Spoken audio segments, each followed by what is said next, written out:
fans of Dale Earnhardt Jr., Jeff Gordon emotional at Brickyard 400. Indianapolis. Jeffrey Hess thought he said goodbye to his favorite driver last year. In November, he flew from suburban Philadelphia to witness Jeff Gordon's final Sprint Cup race at Homestead-Miami Speedway, and soaked up all the hoopla surrounding the four-time champion's farewell.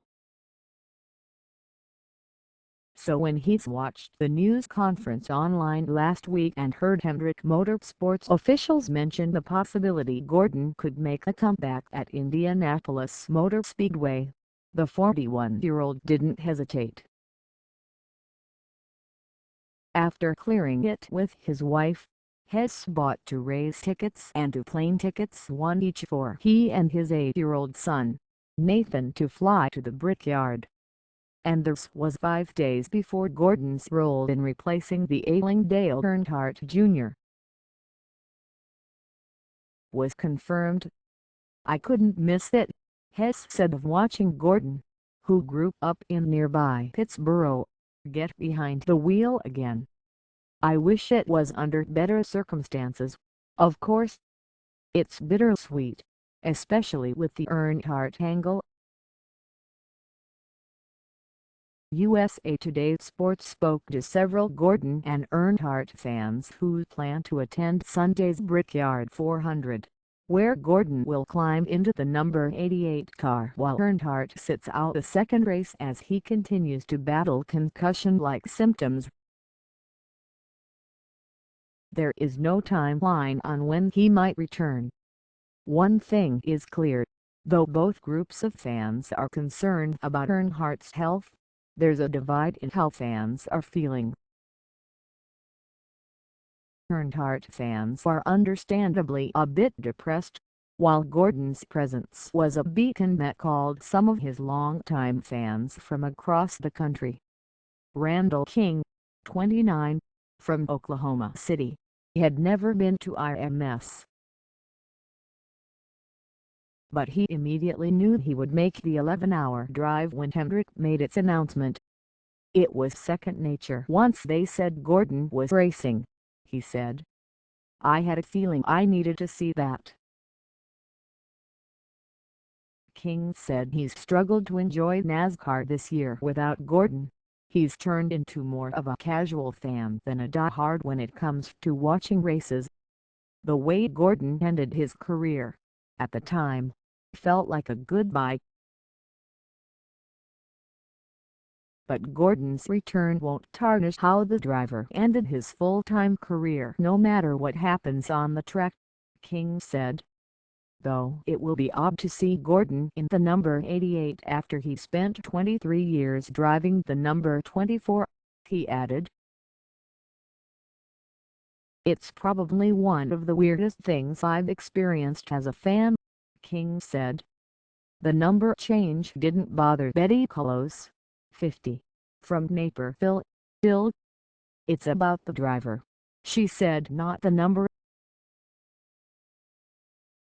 And the driver is why she chose to make the trip to Indianapolis with her family after previously deciding to skip the race this year." When Koulos found out Gordon might race again, she was driving and nearly had to pull over.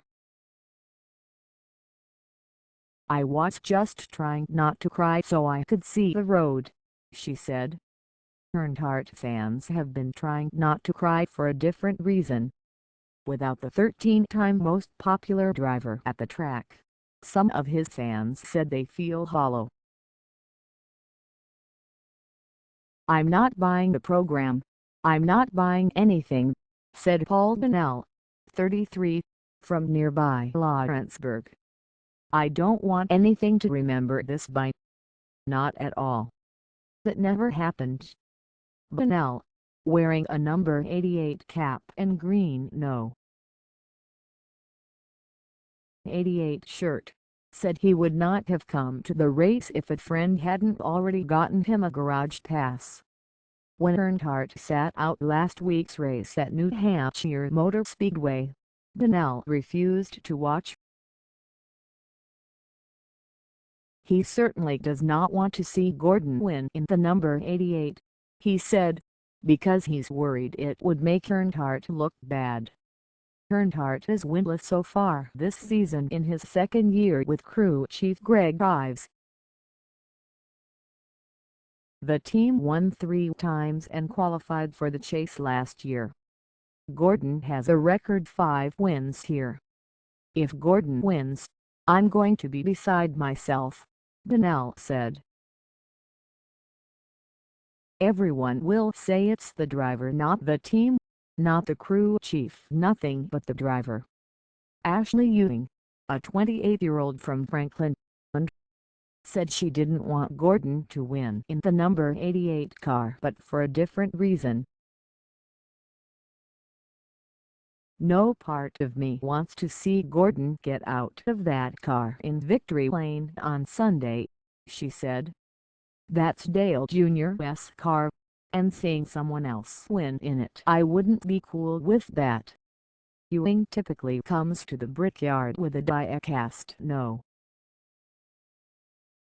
88 car and spends her time trying to get an autograph from Earnhardt. This time, she said, it took a lot for me to even decide that I wanted to come.